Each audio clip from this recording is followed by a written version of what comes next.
Hello everybody, welcome back to Rich Talks. I'm Mitch. I'm Rob. Today, we are talking about travel because me and Rob are completely diametrically opposed in this, okay? I told myself I'm going to spend my 20s becoming more skilled than travelled. Rob completely flipped that notion. I became a hippie. You became a hippie overnight driving tuk-tuks and shit. So it's like, we want to talk about, the thing is you can, I don't think there's much of a balance here. If you want to spend your 20s becoming skilled, you are going to be underdeveloped in terms of traveling. But if you want to spend your 20s traveling, you're going to be underskilled. Yeah. So expand, Rob, for me. Tell people the trade-offs to the life that you chose to live during your 20s. Yeah, I was doing I suppose there was a catalyst. There was a breaking point to why I did it. I always envisioned and thought I wanted to see the world a little bit more in more detail than I was living in the square foot of my town area, and I wanted to get away from the people. For me, it was like an escape. But I also wanted more to life. That was my initial reasons to why, and I think it's good to have a little bit of context to why people do it in the first place. And I was doing a job I didn't like. I was working in IT, and it got to a point where I just hated it. I couldn't physically go in anymore. And I then thought, right, now's the time. I wanted to rechange my career. I didn't really know what I wanted to go into. I didn't know fitness was my thing I wanted to go into at that time. So, one day on a weekend, I went out with my mates, got, severely drunk, and then hungover. Next day on a Sunday, I wrote my resignation letter, and I knew that I was going to go in handing my resignation. So Monday morning, resignation. Lunch break, I went in and booked a one-way flight. So I went to an SDA travel because back then that was the easiest way of doing things. Now there's a lot of easier ways. Booked my one-way flight, and yeah, that was me going off to Southeast Asia, and then going off to other places, Australia and New Zealand, and it was a chance for me to experience different cultures. But that wasn't the reason. I didn't think back then, I'm going to see all these different cultures. Get away. Yeah, it was for me. It was an escape. I was going to go and do some cool shit and just live life a bit more free, have a bit more freedom. And was that freedom what you thought it would be when you went to these countries? Yes and no. So absolutely, I was able to do what I wanted when I wanted. There was a little bit of settling in period because I'd worked in a corporate lifestyle. I had routine, structure every day, whereas now I had to create that routine and structure every day. And get out. So that's Rob's dog. Blue, bless him. Yeah, he's not allowed in the gym. So I had to settle into living in the traveling lifestyle pretty much, and that was staying in hostels because I wanted to do it the right way, and I didn't want to go out and stay in these luxury places, blow all my money, and then come back 2 weeks later. I wanted to do it on a low budget, but whilst enjoying the fruits of the country. Okay, so because it's good because I suppose in these other places, because we in the UK, realistically, a low budget isn't really a thing. No. But I suppose in Cambodia, where he went, it is. Yeah. So, how much roughly a day was you looking at spending, and could you feasibly live on in countries like that? So £20. £20 a day was what I was looking at for travel and food, accommodation. Was this GBP or the Cambodian equivalent? Oh no, GB. So Great British pounds. Okay. So I was looking at £20 a day.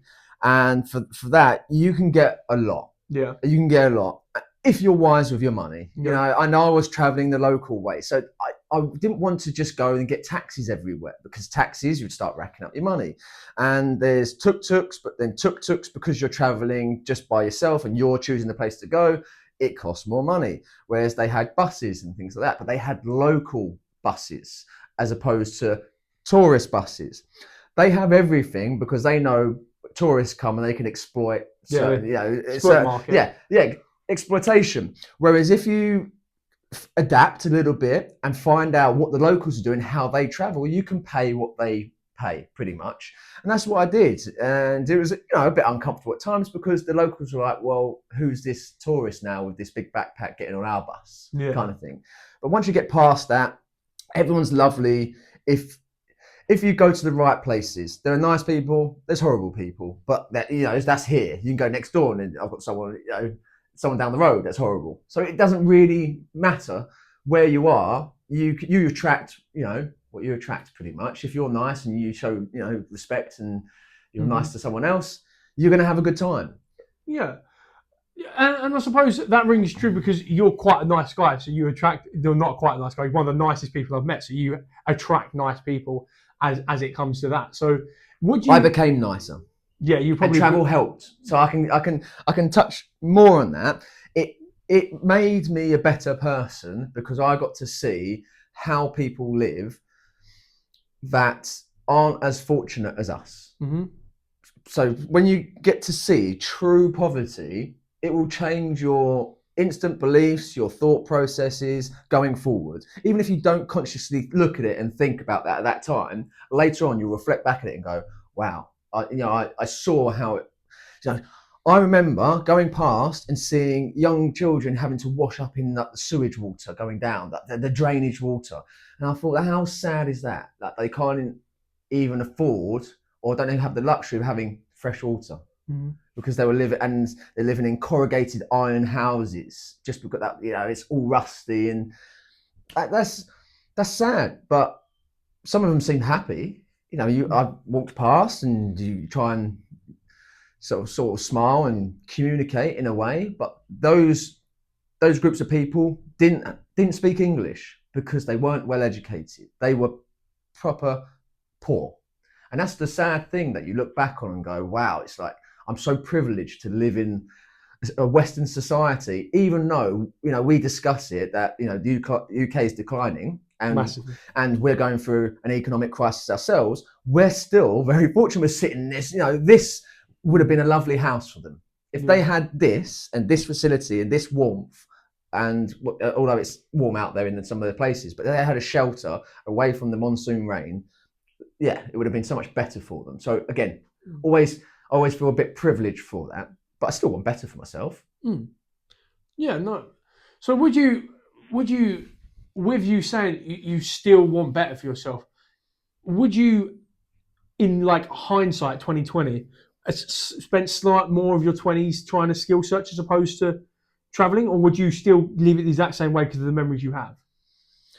That's a good question. I would have changed certain bits, and I wish I'd applied my current skill set. I wish I'd known that I wanted to go into fitness, because I would have gone to different gyms around the world and experienced things there. Maybe worked in a couple of different places, and maybe have gone and worked on a cruise ship for a little bit, and maybe to go, and then again just going around to different towns and different cities and seeing if I could work in a gym, or at least going to a gym and see how they do things. So I would have had a little bit more experience from, I suppose, a background research perspective. Yep. So yes, that's what I would have done differently. But no, I wouldn't necessarily change it, because I had a good time doing what I did.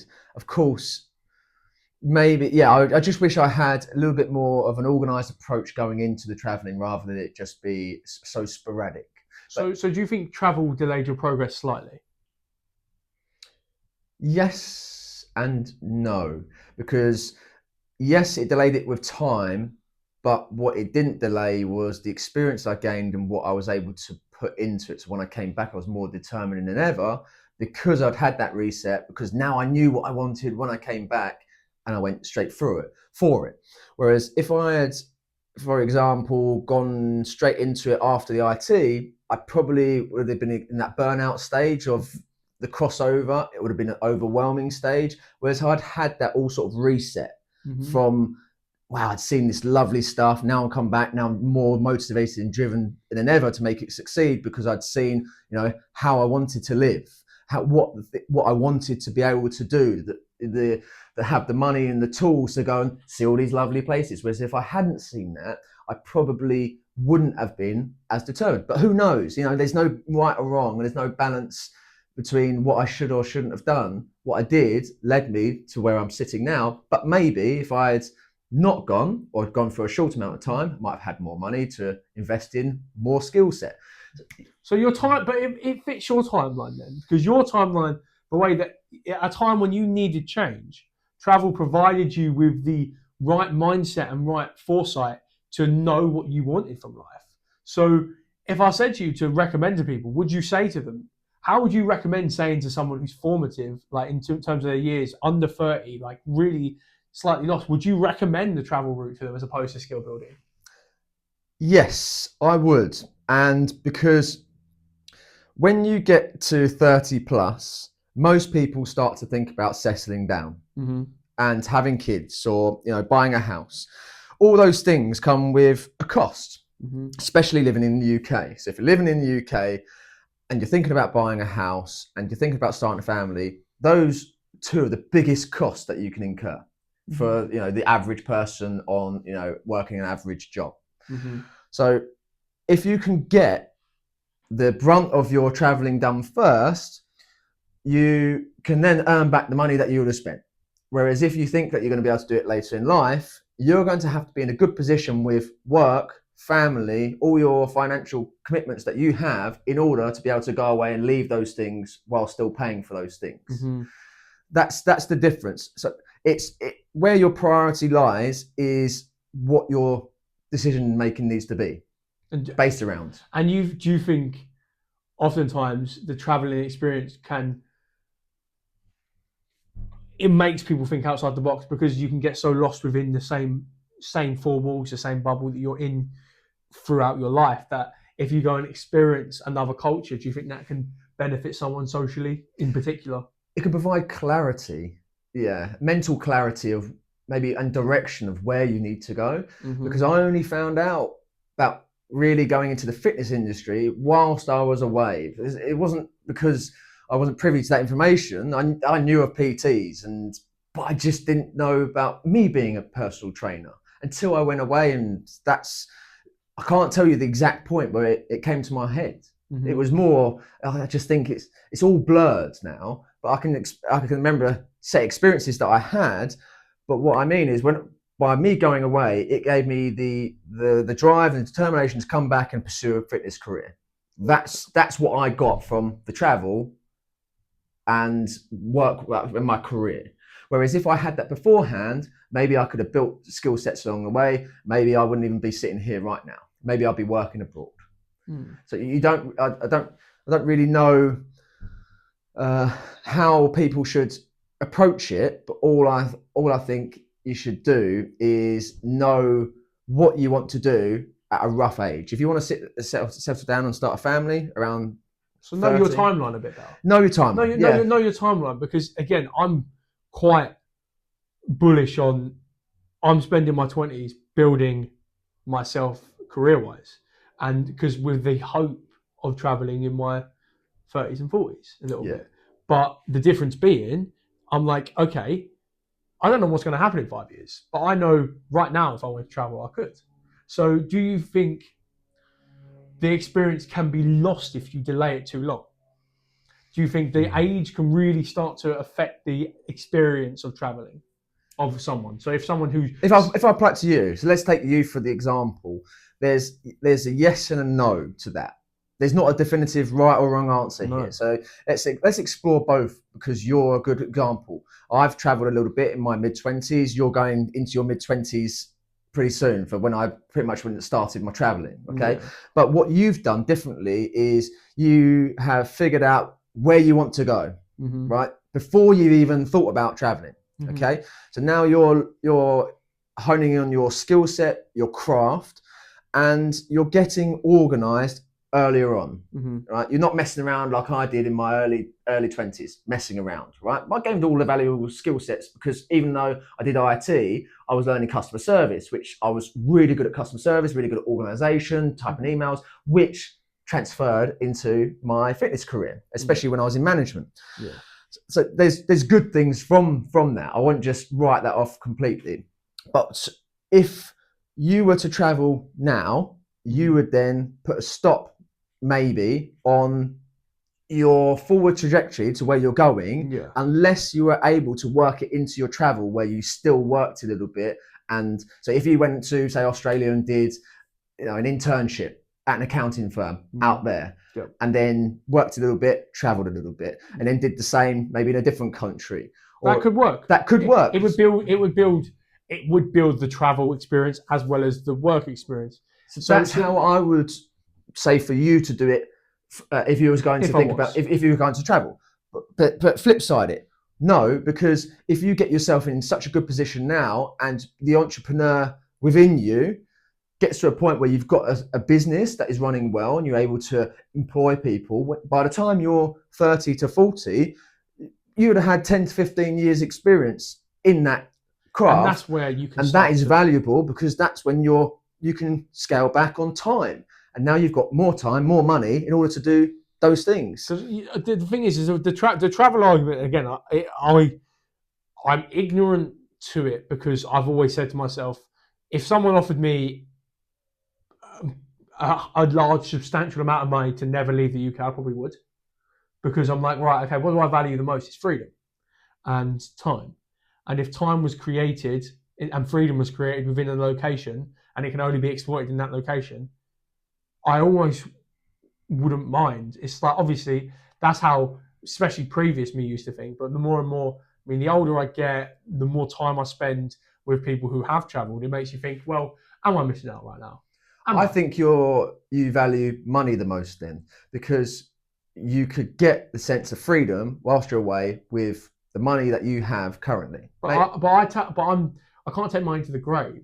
This is why I'm saying. No, you can't. Like, this is why the alternate thinking has started in my head, because I'm like, all right, okay, I can't take money to the grave, but at the same time, I want to live a purposeful life. You only take your experiences, and and some people who never leave the bubble. Yeah, and that's a really good topic to discuss, because some people that we know of, you're a bit diverse because of the nature of our job and the nature of you being very outgoing, and you got good communication skills. You're very social. You like to have conversations with different people.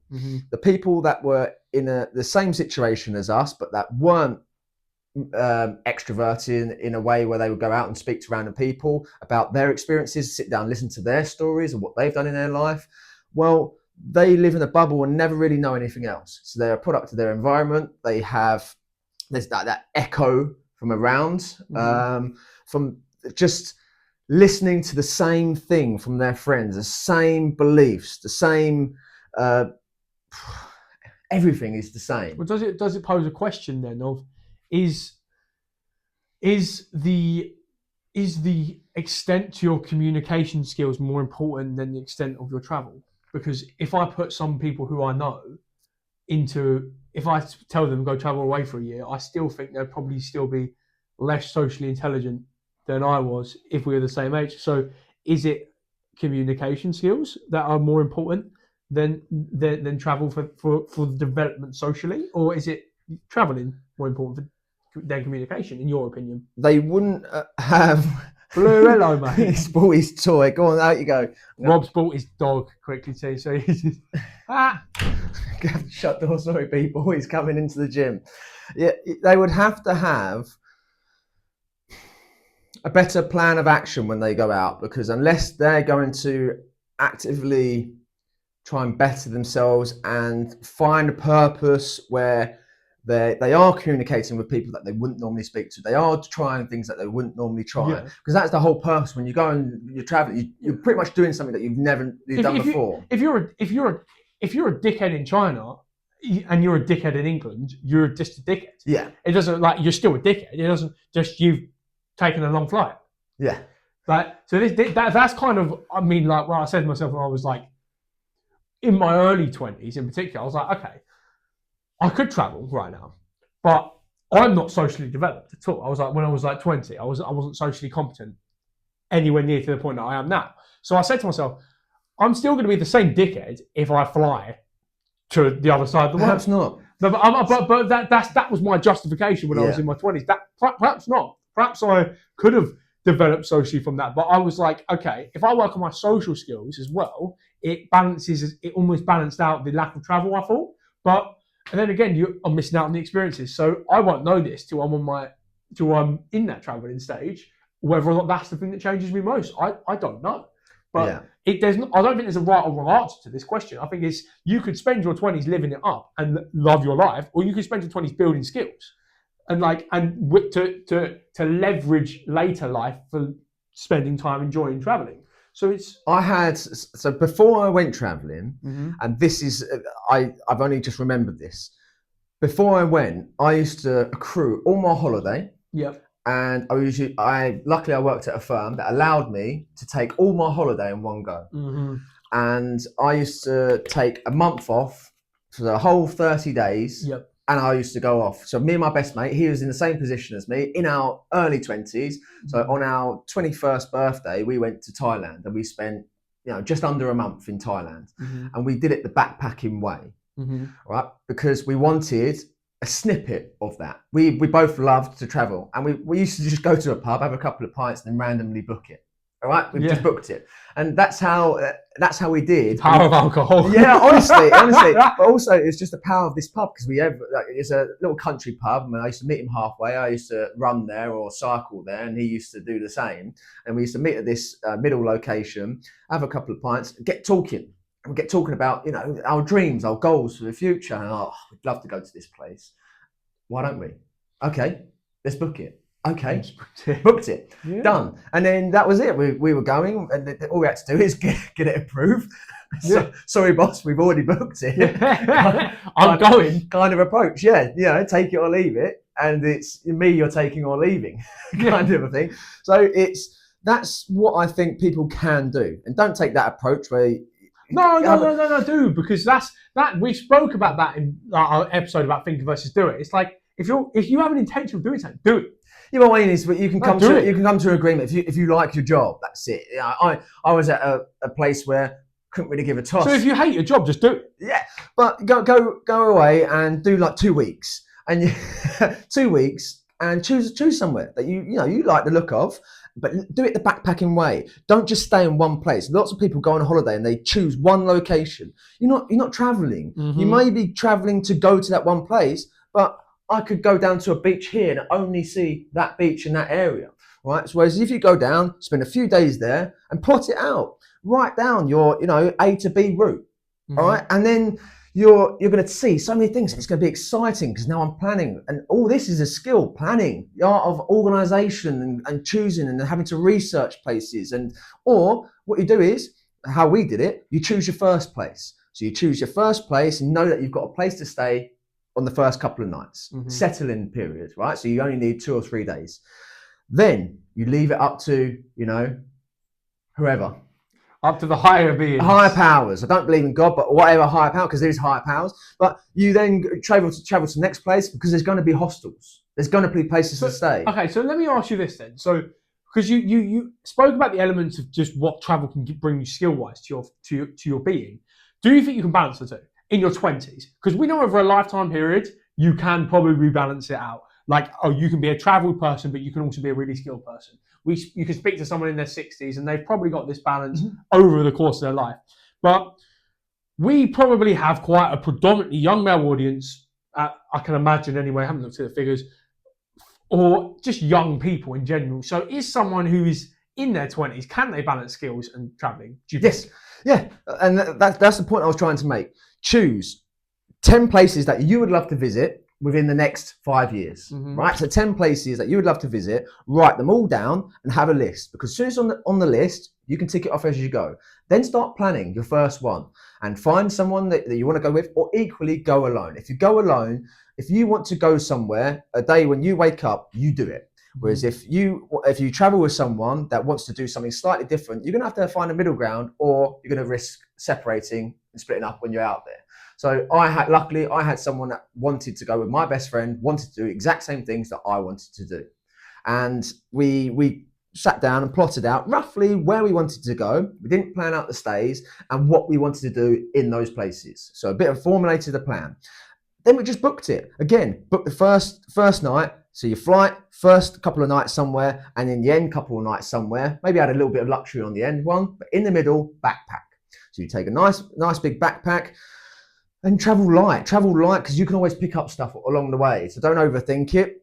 Go and do all these things, because the what you'll get as well, is when you've planned the start, you've planned the whole trip, but when there's the unknown in the middle, that's the freedom. Because you've got a freedom to change. Like if you go into a hostel and don't necessarily like the feeling, if you've booked it, fuck, I've booked it. Which if you walk in there and everyone's a dick in there, right, where's the next one at? And there was times where, you know, we had to walk to 5-10 hostels before we found the one that we liked. So be it. There's apps now you can go on, which there wasn't back then. We had to walk into each one, but there's apps, you know, now where it will probably tell you we have all the reviews. So yes, but go away for 2 to 3 weeks. I'd say a minimum of 2 weeks so that you can get, you know, a good brunt of time away. And 3 weeks to 4 weeks is a sweet spot.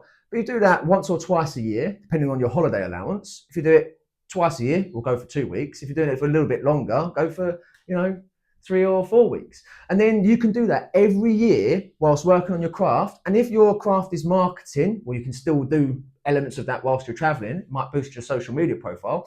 But there's ways of doing it now whilst you work. But what I did was took 2 years out. So I took a long chunk of my time, but beforehand, I was trialing different bits to see if I wanted to do it anyway or how to do it.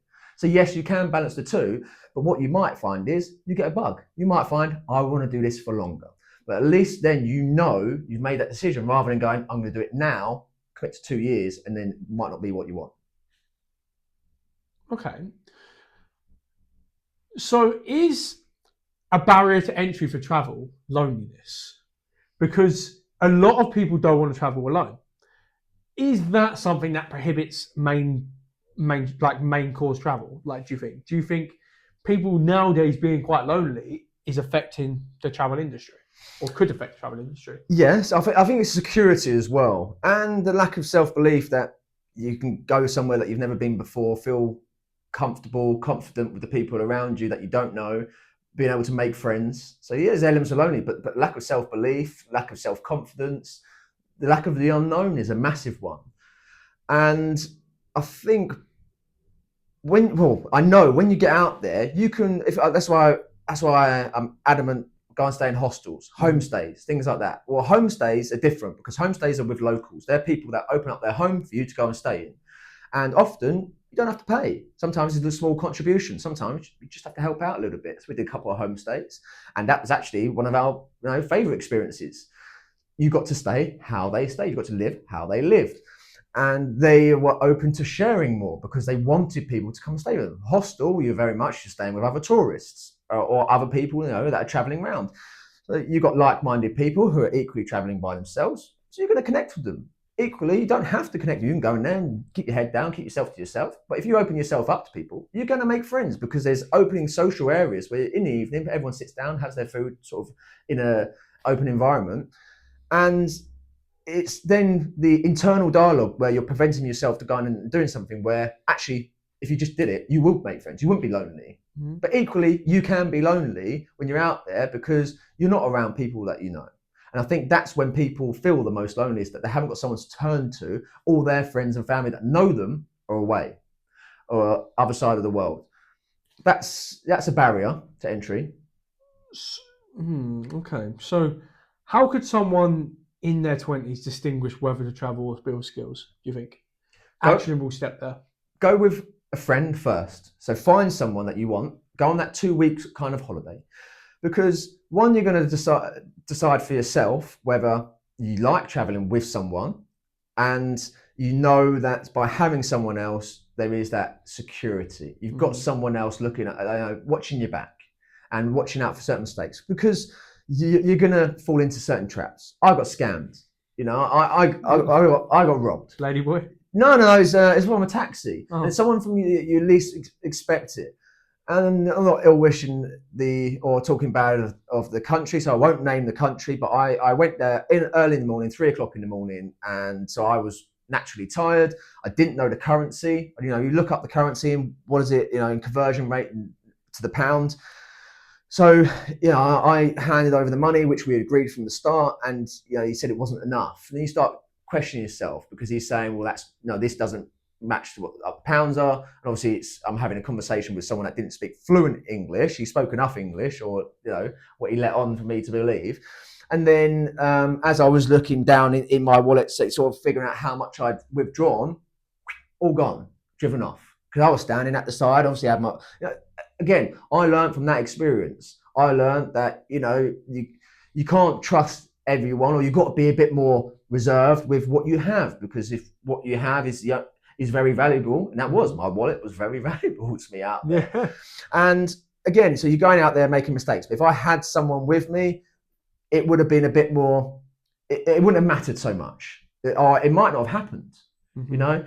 And with someone else, you've got someone to turn to if loneliness is a factor. But then you might go, I can do this by myself. So say if someone likes traveling with someone or without someone of them, they enjoy the experience, but they also want to build skills. So what would you say, in your opinion, is the differentiation when someone should travel between not traveling and building skills in their 20s? What do you mean? They want to build skills? Say for instance, they want to do both. Yep. When should you prioritize skills? When should you prioritize traveling in your 20s, do you think? I don't think there's a right or wrong answer here, because as long as it's a long-term focus. If we're thinking short-term, that's different. If you're thinking, I need to have a skill set by this point, yes, that would change the answer. Whereas if you're just generally building a skill set because you need it to be and excel at your craft, it's different, because then you can prioritize bits of downtime. When for us, we know we shouldn't be going away in January as PTs, because that is when people are, that's what customer acquisition is at its highest. So if we went away in January, we would lose out on a lot of money. So that's not necessarily building skill set, that is using our skill set for our advantage. But we know towards sort of end of March, there's a downtime between summer. That might be a good time, but that's also a good time to practice, to work on certain skill sets. Or we might go and do a course away from personal training, from the workplace. But because it's quieter, we've got the time to spend outside of work doing more stuff. So again, there's no right or wrong. It's what you can cope with at the time in the year. So we say to people here, we say, go with how. Honestly, this is one where I think personally have to listen to your gut. If, first of all, you have a burning desire to travel by the time you hit your 30s, travel. I think if you have a burning desire to make money by the time you hit your 30s, make money. If you can balance the two quite well, if you can spend 3 weeks traveling whilst making and building skills, do so. I think there's no right or wrong answer, because everyone's going to differentiate here and think of, because everyone's different. Everyone's so different. It's like your answer is not going to be her answer, or her answer is going to be his answer, or vice versa. So you'd say on this one, go with the flow almost. If you've got the burning desire, it's not going to go away. No. It's really not. It's only, if anything, from my experience and the experience of people I know, it's only going to grow until you scratch that itch, until you've at least tried it. Because if you keep putting it off, well, this is not a test run. We only get one life. Yeah. This is live. This is not a demo run where we get to try and do things and then on to the next one. This is it. It's not Call of Duty, bro. No, this is it. You don't respawn, and this is why I'm a big advocate of, if people want to do it, well, go ahead and do it. I don't really overthink it. So we're breaking it down here because we've got, the yin and the yang, the opposites.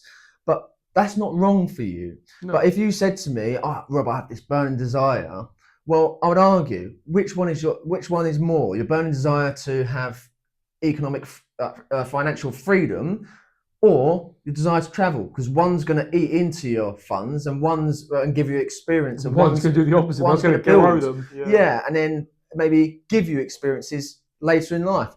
But which one means more to you? Yeah, so go by what means more to you, like at that given time. Obviously, don't just complete willy-nilly your whole life. But in terms of traveling in your 20s, maybe take it on here. Take it by ear. You can earn money back. You can earn money back, but you can't make experience. It's harder to make experiences later in life. Yeah, that's the argument for it, I think. Yeah, I think so, because time is of the essence, and as you get older, whether you like it or not, there's more responsibilities, more commitments that you have. Well, you have to commit to. You know, like it or not, you have to buy a house. You have to eventually move out your mum and dad's. Yeah, you have to eventually. You can't be 48 living in your mum's. No, because it just doesn't work. You know, if you want a partner and you want, you know, thriving relationships with people, kids. Yeah, kids. You can't be living at your parents. All right. So you're going to buy a house, or you're going to rent. Either one or two costs roughly the same. One you end up owning, the other one, you know, you can have a little bit more flexibility. If this is another one, you could rent, and if your job is flexible where you can work from anywhere, go and live somewhere else. Yeah, if you that's the middle ground, isn't it? Get a remote job.